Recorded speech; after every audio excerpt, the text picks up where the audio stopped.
Hello guys, this is Meenakshi. Welcome to my YouTube channel Meenakshi ma'am. तो guys, आज की इस वीडियो में हम करेंगे क्वेश्चन नंबर 5। ध्यान से देखो, इस क्वेश्चन में मुझे क्या गिवन है, मुझसे फैक्टराइज करने के लिए कहा गया है। तो आप ध्यान से देखो, जो हमने लास्ट क्वेश्चन किया था क्वेश्चन नंबर 4, उसमें मुझे एक्सपैंड करने के लिए कहा गया था, तो मैंने इस फॉर्म में कन्वर्ट किया था। अब मुझे क्या करना है, कॉम्पैक्ट फॉर्म में लाना है। एक बार आइडेंटिटी लिख लेते हैं, कौन सी यूज हुई है, उससे और अच्छे से समझ में आएगा कि हमें करना क्या है। तो आप ध्यान से देखो, कौन सी आइडेंटिटी इसमें बेस्ट सूट हो रही है। देखो, 3 वेरिएबल्स आ रहे हैं इस क्वेश्चन में, एक्स वाई जेड। तो 3 वेरिएबल्स वाली आइडेंटिटी कौन सी थी हमारे पास, x plus y plus z का होल स्क्वायर, ये वाली आइडेंटिटी थी। हम आइडेंटिटी लिख लेंगे तो हमें क्वेश्चन आधा तो हमारा ऐसे ही सॉल्व हो जाएगा, क्लियर हो जाएगा हमें कि करना क्या है। तो इसलिए सबसे पहले आइडेंटिटी लिखेंगे, राइट। तो यहाँ पे मैंने लिखा, इसको सॉल्व करो, क्या होता है, x square plus y square plus z square plus 2xy plus 2yz plus 2zx, right. तो अब मुझे करना क्या है, ध्यान से देखो, कौन सी फॉर्म गिवन है, ये वाली फॉर्म या ये वाली फॉर्म। तो मुझे एक्सपैंडेड फॉर्म गिवन है, यानी कि मुझे इस वाली फॉर्म गिवन है। अब मुझे क्या करना है, हम 4th क्वेश्चन में इससे कंपेयर करते थे, अब मुझे इस वाले पार्ट से कंपेयर करना है, राइट साइड से। तो जब मैं कंपेयर करूंगी तो पता चलेगा कि आंसर क्या आना है, राइट। अब मुझे राइट साइड से लेफ्ट साइड मूव करना है इस क्वेश्चन में। तो सबसे पहले क्या है, मुझे इनको स्क्वायर्स बनाने हैं। क्या मैं इस 4x स्क्वायर को 2x का होल स्क्वायर लिख सकती हूँ? कैसे, 2 का स्क्वायर तो होता है 4 और x का स्क्वायर x स्क्वायर। सॉल्व करके देख लो, 4x स्क्वायर आया, राइट। तो इसलिए हम इसको 2x स्क्वायर लिख सकते हैं। नेक्स्ट, 9y स्क्वायर, ये तो 9 किसका स्क्वायर होता है, 3 का, तो ये 3y का स्क्वायर बना, राइट। ध्यान से करना, थोड़ा सा उससे डिफरेंट है जो हम क्वेश्चन नंबर 4 करके आए हैं। क्वेश्चन नंबर 4 में मुझे डायरेक्टली यहाँ से राइट साइड मूव करना था, तो वो थोड़ा सा इजी था। अभी मुझे राइट साइड से लेफ्ट साइड मूव करना है। तो आप देखो, स्टेप बाय स्टेप हम क्या कर रहे हैं। 16z स्क्वायर, 16 किसका स्क्वायर होता है, 4 का, तो 4 लिखा और यहाँ पे z का स्क्वायर कर दिया, क्लियर। नेक्स्ट मूव करते हैं यहाँ पे, ये वाला देखो क्या हो गया, क्या है यहाँ पे 2xy है ना, तो पहले तो मैं 2 लिख लेती हूँ। अब x वाली टर्म कौन सी थी, ये, तो यहाँ पे मैं 2x लिखती हूँ। y वाली टर्म कौन सी है, दिस, तो 3y लिख दिया, राइट। अब सॉल्व करके देखते हैं, क्या 12xy आता है, 2 2 ज़ा 4, 4 3 ज़ा 12, 12xy आ गया, मतलब सही कर रहे हैं हम। नेक्स्ट मूव करते हैं 2y वाली टर्म कौन सी है, 3y, तो यहाँ पे मैंने 3y लिख दिया। और z वाली टर्म कौन सी है, 4z, तो यहाँ पे 4z लिख दिया, राइट। फिर से मल्टीप्लाई करके देखते हैं क्या जो किया है वो सही है, साइड बाय साइड चेक भी करते रहेंगे। 3 2 ज़ा 6, 6 4 ज़ा 24, 24yz आ गया, राइट। नेक्स्ट मूव करेंगे 2zx, z कहाँ है हमारे पास, ये रहा, तो लिख देंगे 4z, और x वाली टर्म कौन सी है, 2x लिख दिया। तो ये अब हो गया हमारे पास। अब हमें करना क्या है, ध्यान से देखो, इस क्वेश्चन में यहाँ इस वाले पार्ट पे और इस स्टेप में माइनस साइन का यूज किया गया है, किसका, माइनस साइन का, यानी कि कहीं ना कहीं इनमें माइनस साइन है, क्योंकि जब इस वाले पार्ट में हम माइनस करेंगे तो माइनस का स्क्वायर तो पॉजिटिव बन जाता है। तो यहाँ पे तो पॉजिटिव टर्म आ गई, लेकिन यहाँ नेगेटिव आ रही है। तो कहाँ आ रही है, इधर आ रही है, इन 2 पार्ट्स में। और यहाँ पे कॉमन चीज क्या दिख रही है आपको, देखो कॉमन क्या है, ये y, नहीं y नहीं, कॉमन है z। ध्यान से देखो, कॉमन क्या आ रहा है, z वाला पार्ट, राइट। तो इसका मतलब z वाली टर्म नेगेटिव है, राइट। तो यहाँ पे z वाली टर्म कौन सी है, ये और ये, इसके आगे क्या लगा देंगे हम, माइनस साइन, क्लियर। तो अब माइनस साइन हमने लगा दिया है। अब सॉल्व करके देखो, यहाँ भी माइनस साइन आ गया और इधर भी माइनस साइन आ गया। अब हम यहाँ पे z वाली टर्म जो है उसके आगे भी माइनस साइन पुट कर देते हैं। क्लियर? तो अब हम पुट करते हैं, यहाँ करा हमने, तो अब ये पूरी राइट साइड आ गई है। अब हमने इसको लेफ्ट साइड वाली पार्ट में कन्वर्ट करना है।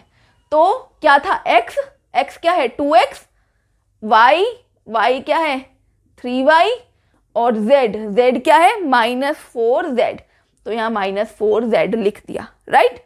ध्यान से देखो -4z लिखा, यही एक चीज जो है वो इंपॉर्टेंट है, -4z। राइट? तो ये पूरे का स्क्वायर बन गया। क्लियर? क्योंकि ये स्क्वायर है इसीलिए मैं इसको 2 टाइम्स लिखूंगी, 2x + 3y - 4z, एक ब्रैकेट में again same term 2x + 3y - 4z यहाँ पे लिख दिया, क्योंकि स्क्वायर था इसलिए 2 बार लिखा। क्लियर? अगर कोई भी डाउट है तो हम इसका सेकंड पार्ट कर रहे हैं, उसमें और अच्छे से क्लियर हो जाएगा। मूविंग टू सेकंड पार्ट, यहाँ पे हम फिर से वही आइडेंटिटी यूज करेंगे। सो हम अपनी आइडेंटिटी लिख लेते हैं। अब आप मेरे साथ साथ बोलना, इससे क्या होगा, आइडेंटिटी भी याद हो जाएगी। राइट? x + y + z का होल स्क्वायर क्या होता है, x² + y² + z² + 2xy + 2yz + 2zx। Identity लिख ली। अब क्या करेंगे, अब मुझे इसको स्क्वायर वाले टाइप में लिखना है। x का स्क्वायर x² होता है। राइट? अब आते हैं 2 के ऊपर। 2 किसका स्क्वायर होता है? अगर मेरे पास यहाँ पे 4 होता तो मैं सिंपली लिखती वो 2 का स्क्वायर है। राइट? 9 होता तो लिखती 3 का स्क्वायर है। अब बात आती है 2 के ऊपर। 2 किसका स्क्वायर है? 2 है √2 का स्क्वायर। राइट? क्यों? क्योंकि √2 × √2 मिलकर क्या बनता है 2, इसीलिए 2 किसका स्क्वायर है, 2 √2 का स्क्वायर है। तो मैं यहाँ पे √2 लिख देती हूँ। क्लियर? तो ये बन गया √2x का होल स्क्वायर। क्लियर? अब आते हैं नेक्स्ट स्टेप पे। y किसका स्क्वायर है? y का स्क्वायर बनेगा y²। राइट? अब आते हैं इसके ऊपर 8z, यहाँ पे z लिख दिया क्योंकि z का स्क्वायर बन जाएगा। अब 8 किसका स्क्वायर है? देखो फिर से, अगर यहाँ पे क्या ये 8 होता है, 4 × 2 = 8 होता है ना, तो अब मैंने इसको ब्रेक कर लिया। राइट? तो 4 तो मेरे पास 2 का स्क्वायर है। राइट? अब 2 मैंने आपको पहले बताया ये होता है किसका, √2 का स्क्वायर। राइट? तो इनको मिलाया मैंने, तो 8 टोटल किसका बनेगा, 2 √2 का स्क्वायर। ओपन करके देख लेते हैं एक बार कि क्या आता है। 2 का स्क्वायर 4, √2 का स्क्वायर 2, 4 × 2 = 8, बन गया 8। तो हमने क्या किया, यहाँ से मुझे पता चला कि 2 √2 का होल स्क्वायर बनता है 8। तो मैं यहाँ पे क्या लिखूंगी, 2 √2z का होल स्क्वायर। क्लियर? 8 की जगह 2 √2 लिखा और z² की जगह यहाँ पे z लिखा। राइट? ये बन गया अब मेरे पास। अब आते हैं अपने नेक्स्ट स्टेप के ऊपर। यहाँ पे क्या गिवन है, 2xy। आगे तो सिंपल है, 2 का 2 लिखा, x की जगह x वाली टर्म लिखो, √2x, y की जगह y वाली टर्म, सिंपल हो गया। राइट? 2yz, y वाली टर्म लिखेंगे और z की जगह z वाली टर्म, 2 √2z। राइट?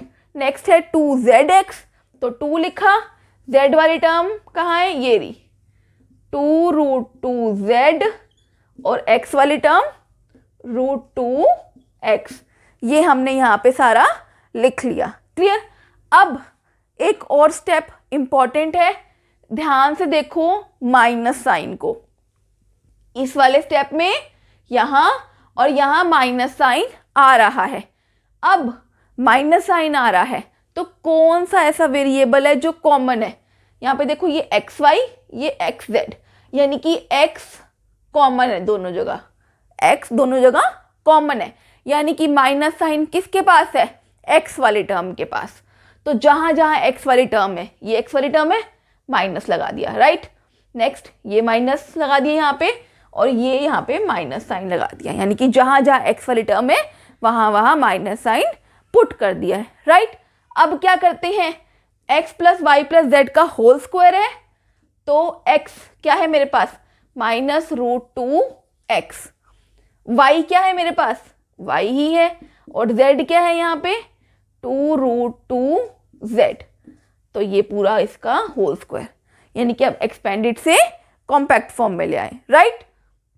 अब स्क्वायर है तो इसी टर्म को दो बार लिखेंगे, -√2x plus y plus 2√2z। एक बार लिखा, सेम टर्म दोबारा लिख दी,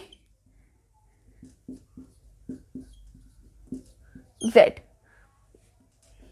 ये मैंने ब्रैकेट पहले लगा दिया था, ब्रैकेट बाद में आएगा। तो ये मेरे पास आंसर आ गया, राइट। यहाँ पे क्वेश्चन नंबर 5 के दोनों पार्ट्स कंप्लीट हो चुके हैं और इसके साथ ये वीडियो भी कंप्लीट होती हैं। अब हम करेंगे next question but in the next video. और गाइज अगर आपको कोई भी प्रॉब्लम है तो आप कमेंट बॉक्स में लिख के पूछ सकते हैं। बाकी जितने आप क्वेश्चंस प्रैक्टिस करोगे उतनी ही आपको अच्छे से आएंगे, उतनी ही आपकी कमांड बनेगी उस क्वेश्चन के ऊपर। तो अभी तक आपने चैनल को सब्सक्राइब नहीं किया तो सबसे पहले चैनल को सब्सक्राइब कर दीजिए। See you in the next video, till then bye bye, take care and have a good day.